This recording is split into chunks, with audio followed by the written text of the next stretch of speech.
What's up, guys? This is Wrenched with Shane, and today we are working on the RZR XP900. Take a look at this thing. I guess that's not an XP, it's just a RZR900. So this is the door, or the side that it landed on, and it is pushed in. If you look at the other side, it's kind of bowed out there.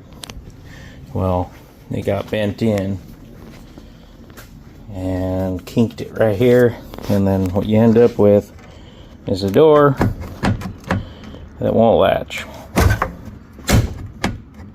and stuff. So we are going to kind of take this door apart and see if we can straighten it out enough to where it opens and closes correctly.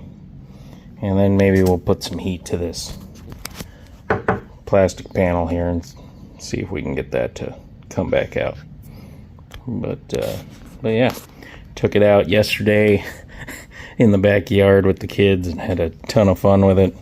I'll show a couple clips of that right here, and then we'll get into trying to fix this door.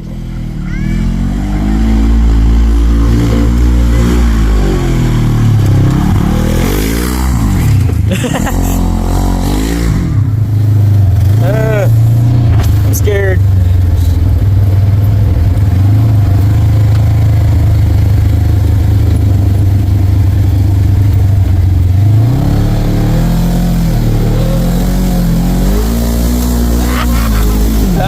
Whoa!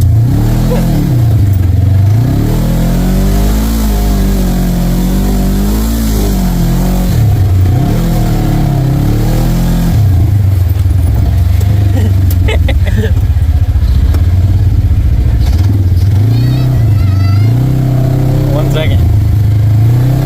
Go up there and back down. Nice and easy. Nice and easy.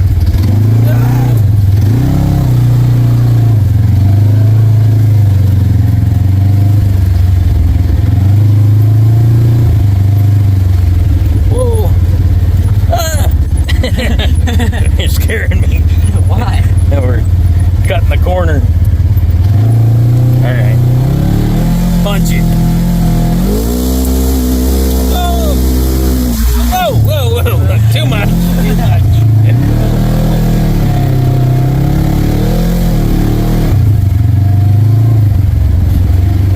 Woohoo!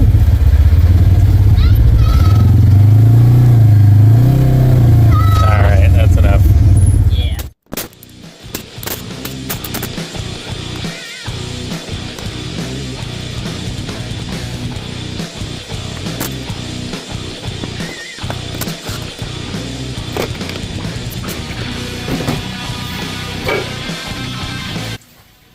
Alright, so now you can kind of see what we're working with here.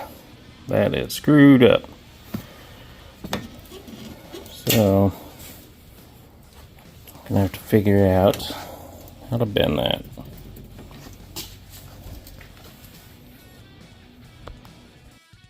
So first, maybe let's work on getting the latch bent back the way we want it, and then maybe we can go from there.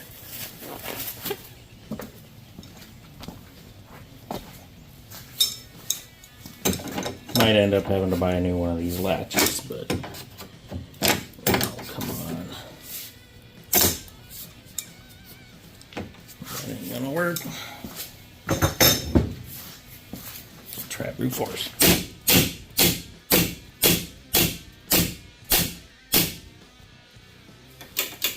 Nope, let's take it off and put it in the vise.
think we got it.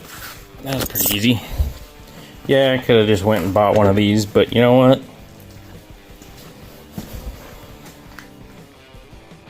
Not too shabby looking, if I do say so myself. Alright, that looks pretty good. So, let's go on to trying to get this door panel on here. Alright, let's take a look, see how we're doing here.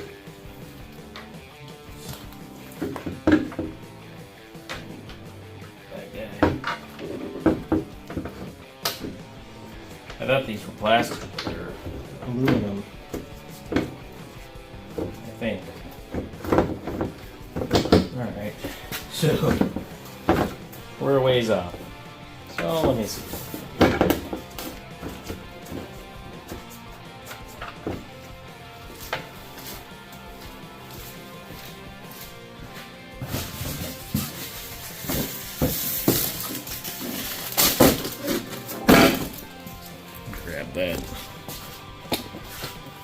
Grab that piece of cardboard, minimize some scratching.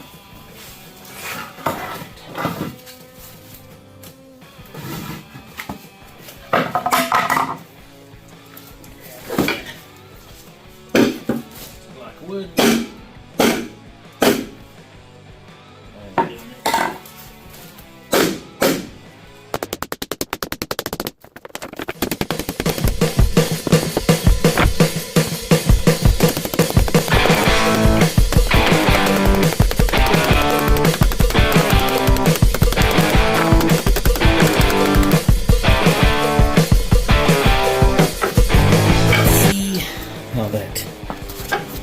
Fits.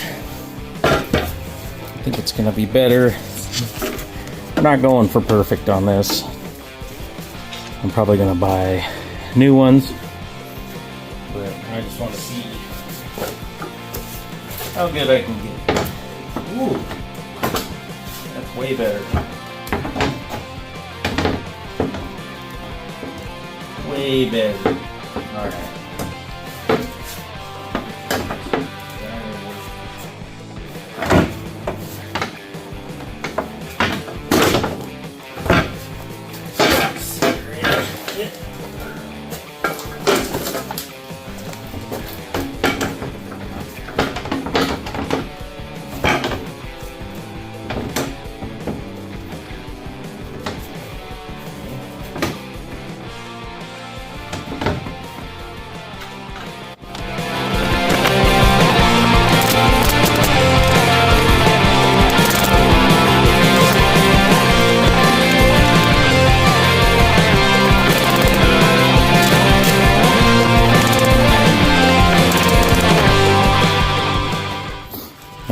So one thing I've learned is if you ever have like a flange like this that you're trying to straighten out, it's all wibbly wobbly, you have yourself a 2x4, 2x6, whatever, and something flat, and you just hammer it.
Get this thing longer, so it's not quite making it to cover the latch, which means I need to pound it a bit flat.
So that worked pretty well.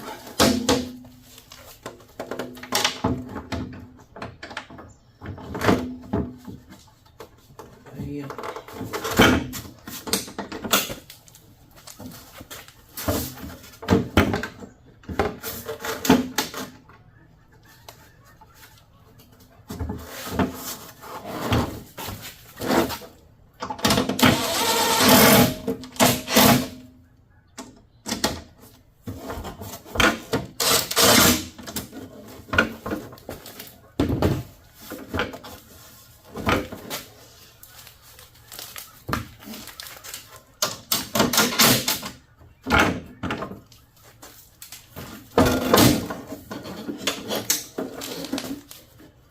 All right.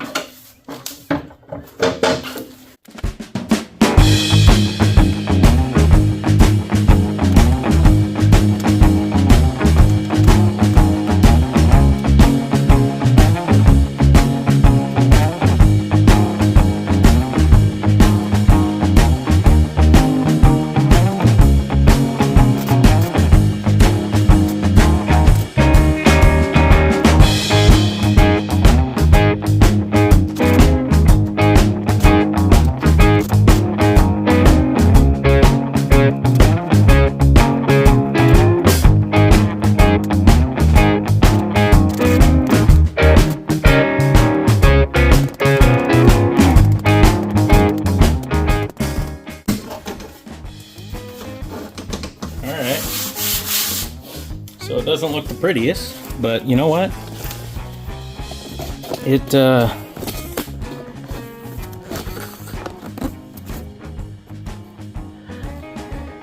it wouldn't shut before. Now, it at least opens and closes. And I think if I just slap a little paint on that thing, maybe bend it in a little more towards the bottom.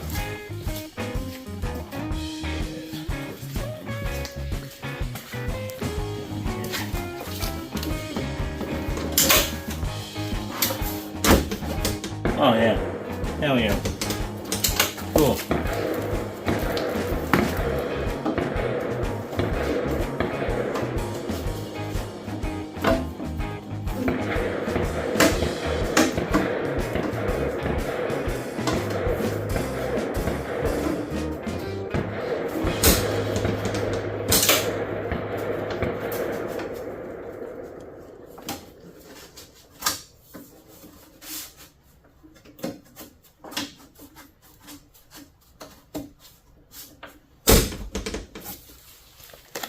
Yeah, I like it. Oh. There. One thing crossed off the list on the budget raiser project.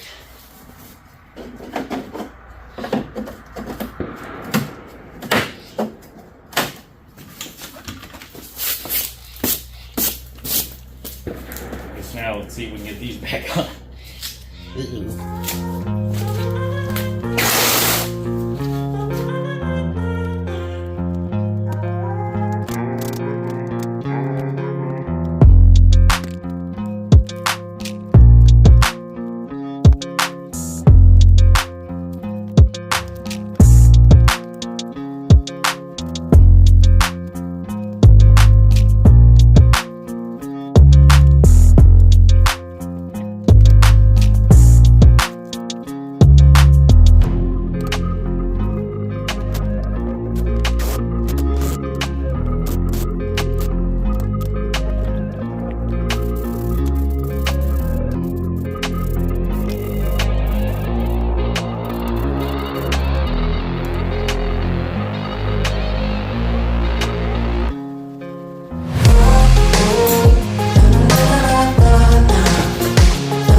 So,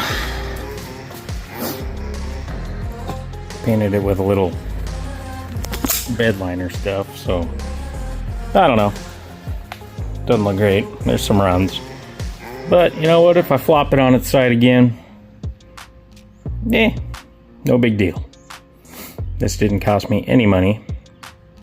Just using what I already had. Yeah, doesn't look like it's brand new, but at least now I don't have to worry about the door flying open. And it closes. Great. So, one problem fixed. Next problem, which I am going to spend some money on, is I'm going to buy the ROPS, rollover protection tube. This tube is $219.99 on the Polaris website, which is kind of cool. You can go on there, put in your make, model, year, and basically find all the parts you could ever want.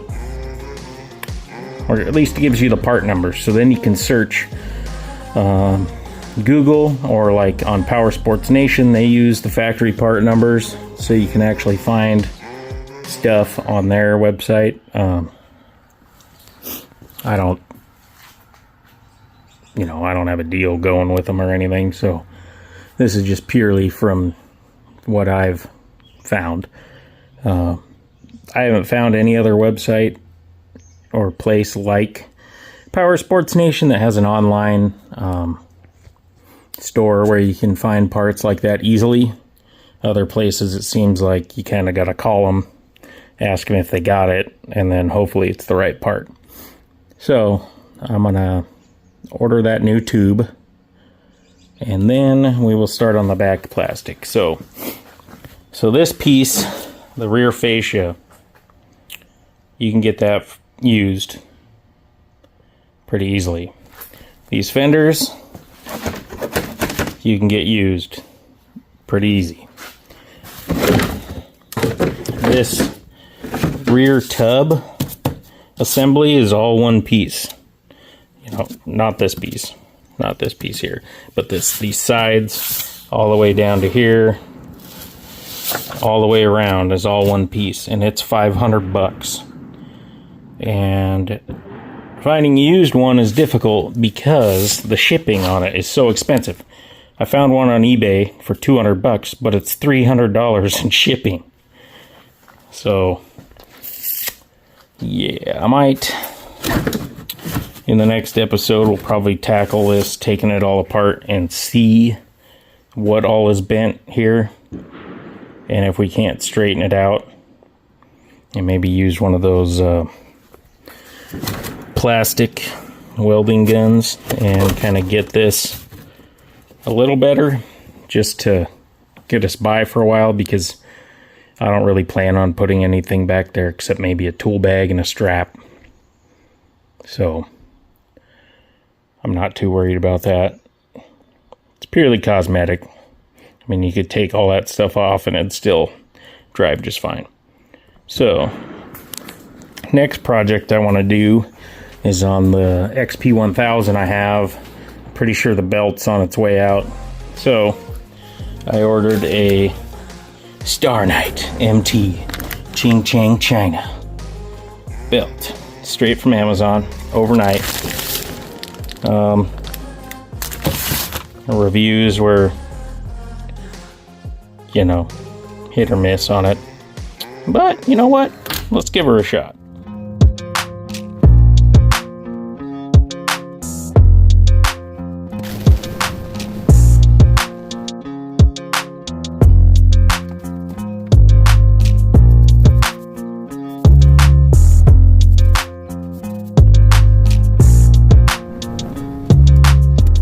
Let's see if we can get this belt changed.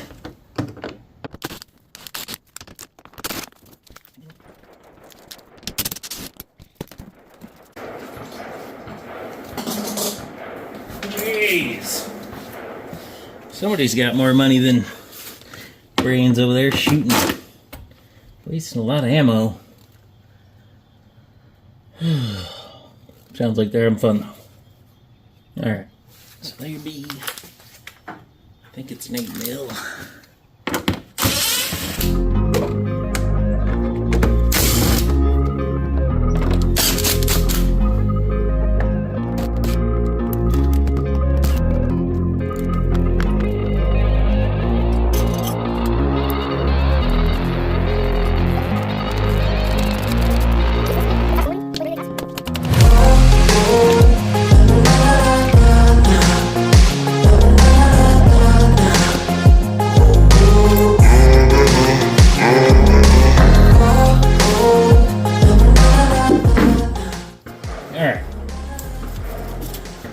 Actually looks pretty good in here. Let's we'll pull the belt off anyways.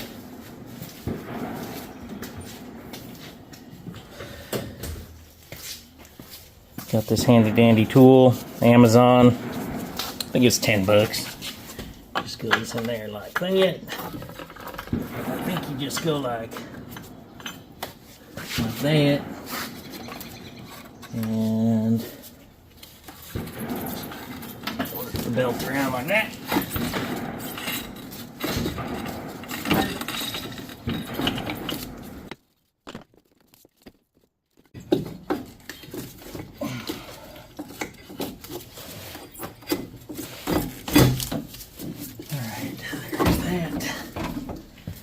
Alright, well this belt, it's got some wear to it, but it doesn't look terrible. Let's check it out to the new Ching Ching Walla Walla Bing Bang belt. Oh yeah, okay. Look at how much more, I don't know if you can see on camera, but they're definitely narrower. Let me grab my caliper.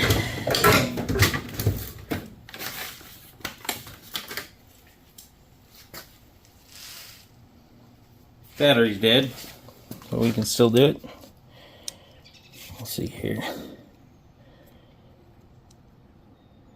There, that's the new one. The old one, it's close, but it is narrower, about an 1/8 inch. And then, wish my battery wasn't dead, but these are always dead like that. Oh yeah, so thickness wise, there on the new one, about 1/8 inch thickness wise too, so that's a good spare belt.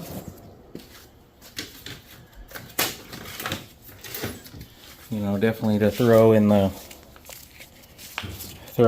It's an OEM belt, which is cool. That's probably why it lasts so long.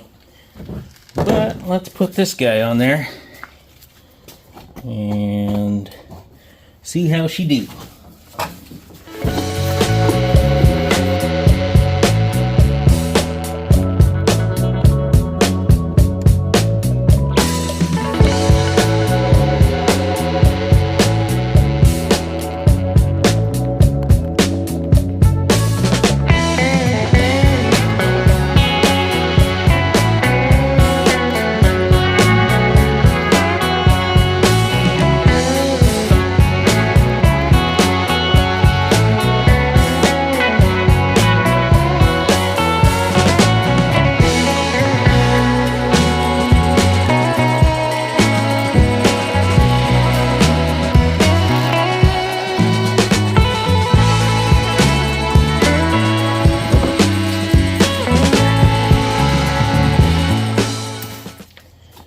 Alrighty, so let's see how it moves. Now, it was decent before, but let's see what the instructions on this Ching Ching one say. Blah, blah, blah, blah, blah. Start engine, run at normal working temperature for about 15 minutes. Test each gear once driving. Accelerate with the throttle, not at full, up to 3/4. Then turn off the engine until belt is completely cooled, 30 minutes. Then repeat again. Try not to let the belt semi-friction for a long time during use. Finally, you can enjoy driving with safe. Finally, you can enjoy driving with safe. Yes, I love to drive with safe. Do not pry on the belt without opening the secondary clutch. Right, That's what that tool's for. Clean the clutch sheaves and remove old belt residue glazing oils. We didn't have any of that junk. Roll the sheave to rotate to the other side. Do not pry on belt. Can use a belt changing tool. Well, yeah. Alright. Let's see how we do.